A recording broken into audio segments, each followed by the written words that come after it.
Hello YouTube, it's Tony. So today I will be showing you a smelting money making guide for 2019.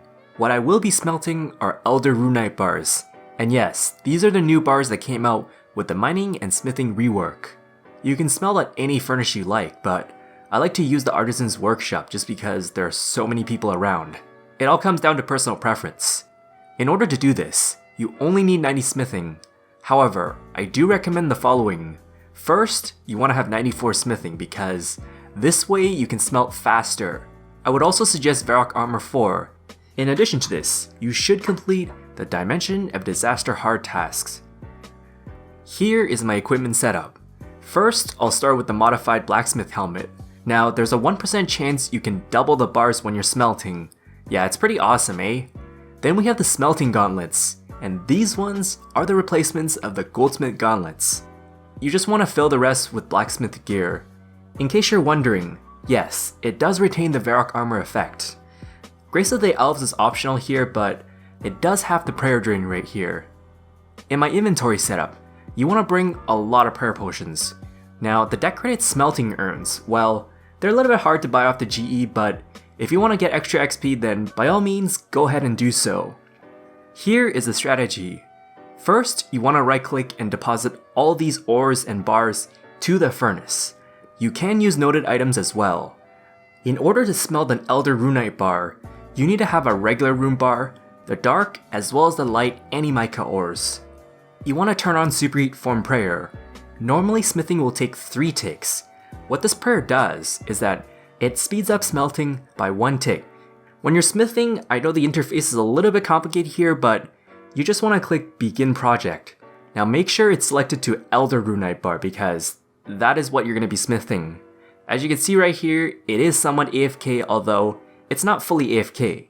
You generally AFK for 72 seconds.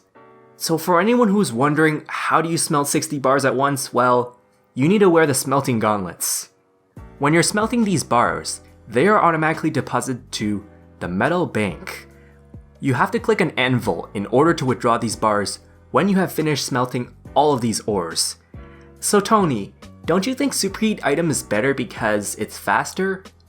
Unfortunately, with the mining and smithing rework, this superheat item is kind of obsolete here. For smelting that is, but smithing, it does increase the speed. The real issue with superheat item for smelting a bar is that you don't get a chance of making an extra bar. For those Ironmen that are trying to superheat item while you're trying to mine ore, unfortunately, superheat item actually does interrupt the actions. In 1 hour, I was able to make 3,227 bars. Now I consume 2,892 ores. Using this setup, you should be able to generate 13% more bars.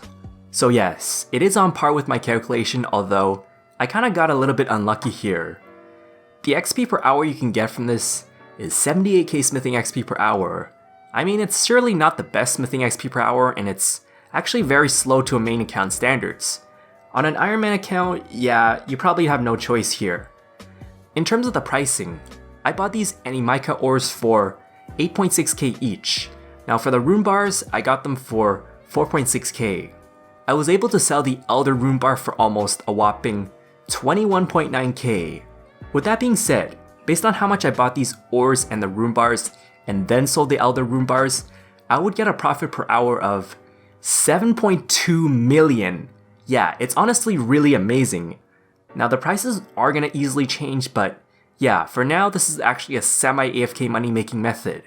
If you don't have superheat form, however, you will only get 4.8 mil GP per hour. Now, I do have a 1 hour footage of this, and I will definitely leave the link in the description. So yeah, thanks for watching, and I hope it helps. If I missed anything, feel free to ask. Also, be sure to subscribe if you haven't done so already because I will definitely be doing more mining and smithing rework content.